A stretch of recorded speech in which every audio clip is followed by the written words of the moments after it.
Hey yo, what up? It's your boy.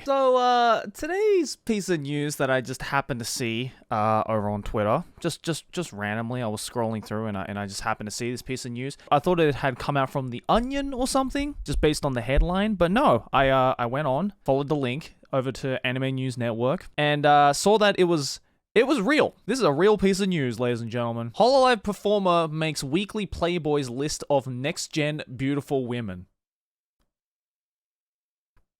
What? So for those of you who have been living under a rock for the past couple of years, let me explain. So there is this thing called Hololive, which I'm sure many of you are aware of, but for those of you who aren't, they are a VTuber agency, or virtual YouTuber agency in Japan that have been making pretty much banking off of the whole virtual YouTuber trend that has been happening. They are one of the biggest virtual YouTuber, I guess, agencies in Japan. There's top two, basically. There's Nijisanji and then there's Hololive. Now, Hololive, unlike Nijisanji, utilizes more of an idol agency standpoint with their mode of operations and how they treat their virtual YouTubers, whereas Nijisanji is more so just like regular streamers, both men and females. But Hololive has been making some really big bank, and for those of you who have been following my stuff, you'd know, like we interviewed Mori Calliope over on Trash Taste and stuff like that. If you haven't seen that, link's in the description. But basically, there is that whole Hololive thing that has been really big in Japan, internationally, and then there is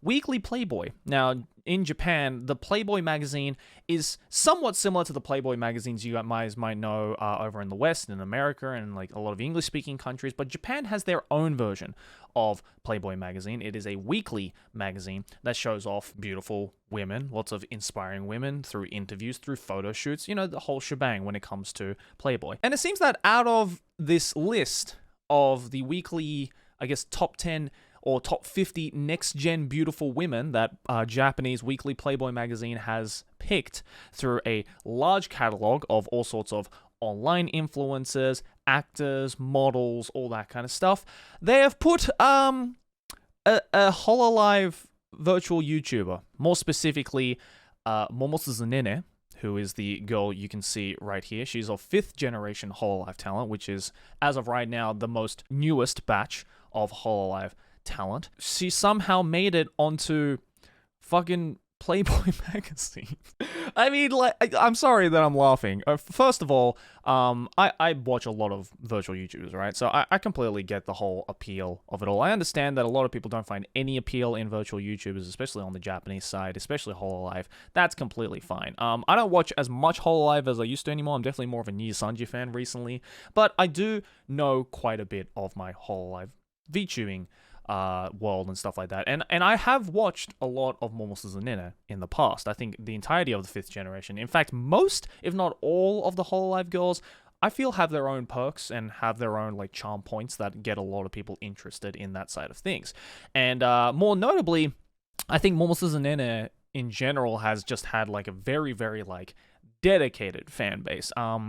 Dare I say, a band of simps have formed under her belt, and she's definitely has a very good grasp on her male audience, who not only like her for her, but also just like her for, other more romantic and sexual ways. And I don't know if Weekly Playboy picked up on that or what, or if, someone at Weekly Playboy is just like a massive simp for Nene. Somebody at Weekly Playboy thought it would be a good idea to add her, not the person inside of her, not the person acting as Momosuzunene, no, like actually Momosuzunene, like this picture you can see of the character, the VTuber, has been included in the list. And as you can see here, the official Hololive Twitter also shouted this out a couple of days ago with a picture of one of the pages,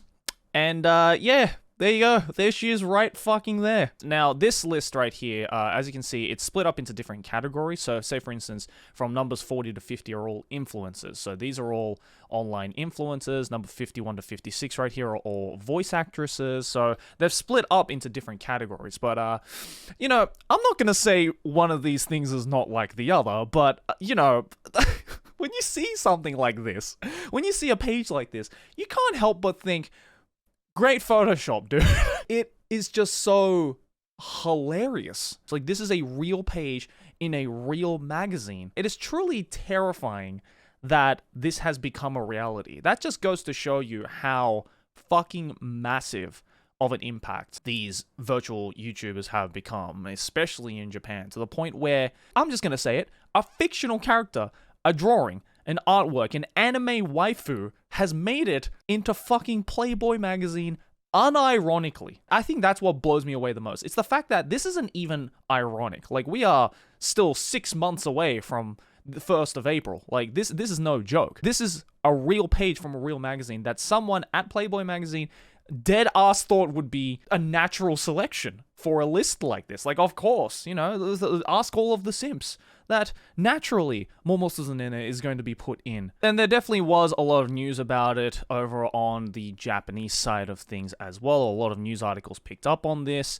with striking results in terms of how people thought of Momo Suzunene making it onto Playboy magazine. Obviously, there were some people congratulating Nene. I mean, it honestly is a massive fucking feat of accomplishment for you to be essentially an anime character and put on a list that compares you to actual, real, beautiful Japanese women. But of course, not everybody is a Momo Suzunene simp. Not everybody agrees with this addition. Obviously, there were some people, some comments right here, including one guy who says, is Japan okay in the head? And, you know, saying like, no, I think something's wrong here.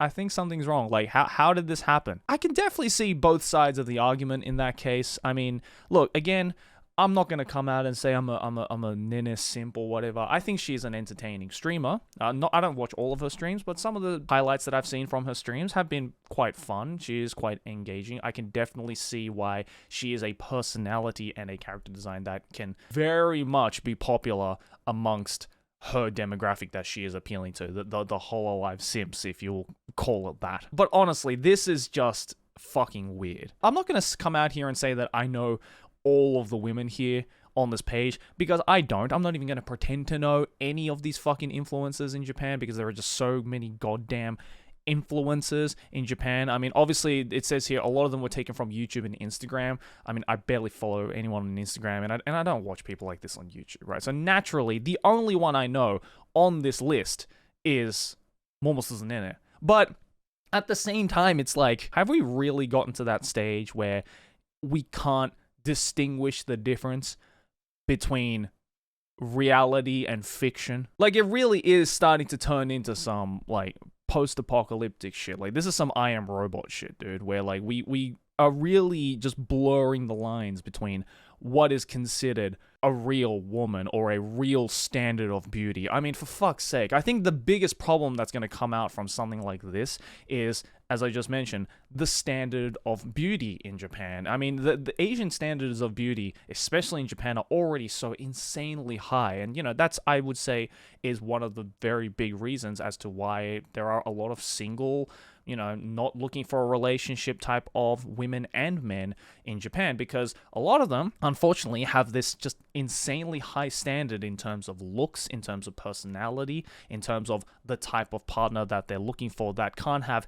any flaws in them whatsoever. Otherwise, they are not waifu and husbando material. And again, I feel that's one very big factor that is leading towards this rapid decline in population when it comes to young people not getting married, not being in relationships, not even looking for relationships. And it's become this, like, really strange, like, platonic landscape that has very simpy undertones. I mean, I'm not gonna come out here and say that I'm, like, the biggest fucking advocate of Playboy magazine. I don't give a fuck about Playboy magazine, especially in Japan. Like, I don't read this type of shit, so I don't care personally about it. But for fuck's sake, man, like, can you really just not distinguish the difference between a fucking 2D character and a 3D character anymore? Have we really gotten to that point in Japan that the anime simps are just, like, taking over this landscape, and that we can't just appreciate real Japanese women's standards of beauty to the point where we have to throw in a fucking virtual YouTuber? Look, I have no ill intentions towards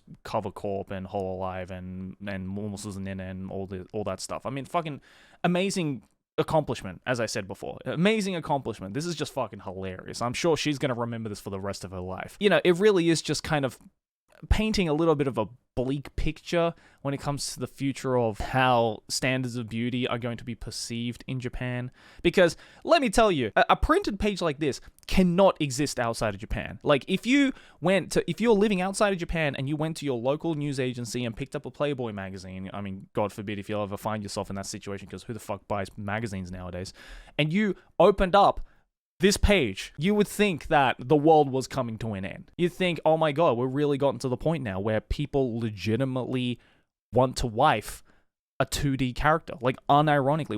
We call them waifus. But no, some people are like legit about that shit. Some people are like, no, she ain't my waifu, dude. She's my fucking wife, alright? I'm going to wife her eventually. Not the person inside who is voice acting and acting as this character. No, the character itself. I am going to wife her. Big props, I guess, to Hololive for breaking some insane records and going through these like amazing feats of accomplishment that we would never have seen coming. Have we really gotten to that point, Japan? Have we really gotten to that point? I thought I could get behind, liking 2D characters. But not like this, man. Not like this. But anyways, guys, let me know what you guys think about this. Of course, I've left the link to this article down in the description below if you'd like to go have a read yourself. But let me know down in the comments below. What do you think about this? What do you think about the inclusion of a fucking Hololive VTuber making it onto the next generation of beautiful women list in Playboy magazine? Saying that out loud is just unbelievable. Over here next to my head is a couple more videos you can go check out on this channel, and if you enjoyed this content, make sure to subscribe. I'm trying to grow this channel out, do some more casual content like this, and hey, if there's a piece of news that you see, a piece of anime, manga, weeb news that you see online that you'd like me to talk about in a video, then hit me up over on Twitter. I'll see you guys in the next one. Peace.